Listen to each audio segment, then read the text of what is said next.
Title: She was fired for bringing her son to work, until her new boss walked in and said, "I was that kid." Hook: to open the story and grip the viewers instantly. "Ma'am, we don't allow children here," the manager barked, glaring at the little boy clinging to his mother's leg. Maya tried to explain, but it was too late. She was handed her last paycheck on the spot. Her 6-year-old son, Eli, didn't understand what just happened, but Maya knew. She was being punished for choosing to be a mother in a world that didn't care. What she didn't know was that just 2 months later, she'd be working again, in the same building, and the new CEO would walk straight to her desk, eyes wide, and say, "I was that kid." ACT1, The Breaking Point. Maya Bennett, 33, was a single mother living in the outskirts of Chicago. Her morning started before sunrise, packing lunches, ironing her thrift store blouse, and braiding Eli's curls.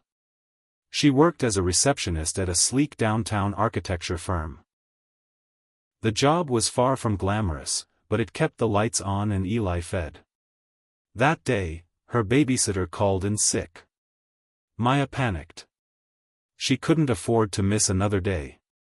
She had already used up her allowed absences.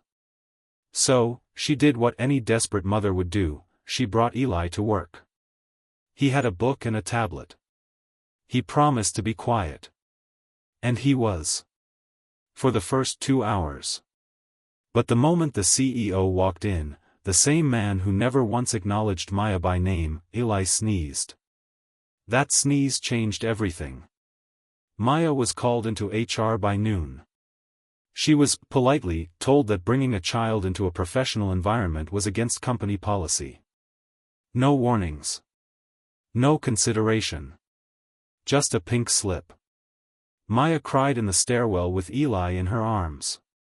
"Did I do something bad, Mommy?" he asked, tears pooling in his innocent brown eyes. "No, baby," she whispered. "You didn't. The world did." ACT2, Surviving in the Shadows. The next few weeks were brutal. Maya tried everything. Fast food, grocery stores, janitorial shifts. Every place asked the same thing: "Can you work nights? Weekends? Overtime?" She couldn't. Not without someone to care for Eli. Her savings drained fast. They moved into a smaller apartment with peeling paint and no heat. Maya would lie to Eli, say it was like camping when they had to sleep in jackets. But at night, when he finally drifted off, she would cry into the pillow, wondering if her son would grow up hating her for not being enough. Then came the email. It was from a woman named Teresa who ran an agency helping single parents find work.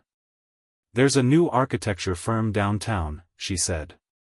"New management. New values. I think you'd be a good fit." Maya didn't want to get her hopes up. But she went anyway. ACT3, A New Beginning. On her first day, the building looked eerily familiar. It was the same firm. But everything inside felt different, warmer, brighter. The receptionist desk was still there, but the wall behind it now had a mural of diverse families and the words, "Build the future with empathy." She was nervous, unsure if someone would recognize her, judge her. But the staff was kind. Understanding. She was hired as a coordinator this time, a step up from reception. The real shock came a few weeks in. A new CEO had been appointed, a young man named David Sinclair. Rumors flew that he was not your average boss. People whispered that he'd grown up poor, raised by a single mom. That he didn't just tolerate families, he honored them. That day, Maya was preparing the welcome packets for a leadership meeting when David walked in. Tall. Confident. With gentle eyes. He paused when he saw her. "You're Maya Bennett?" he asked. Maya froze. "Yes, sir." He smiled slowly, like he was putting a puzzle piece into place. "I know you. You worked here before. You brought your son to work, and they fired you." Maya nodded, embarrassed. But then he said the words that stopped time. I was that kid. ACT 4, the reveal. He continued, voice thick with emotion. My mom worked reception too. She couldn't afford childcare. She brought me to work once, and they fired her too. I never forgot the look on her face that day. He looked at Maya like she was family. I made a promise to myself, if I ever made it out, if I ever got the power, I'd make sure no mother ever had to choose between her child and her paycheck. He gestured to the new break room, now converted into a family lounge with toys, books, and cribs. I built this place for people like you. People like my mom. Tears streamed down Maya's face. She wanted to hug him. To thank him. But all she could do was whisper. Thank you, for seeing us. ACT 5, full circle. Months passed. Maya thrived. She became a vital part of the company's Family First initiative.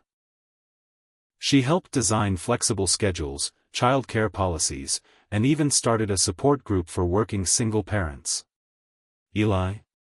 He would come to the office after school sometimes, sit at the same desk he once got his mother fired over, now doing homework beside her. One day, David passed by and gave him a fist bump. You proud of your mom? He asked. Eli grinned, she's a superhero. David smiled. Yeah, she is.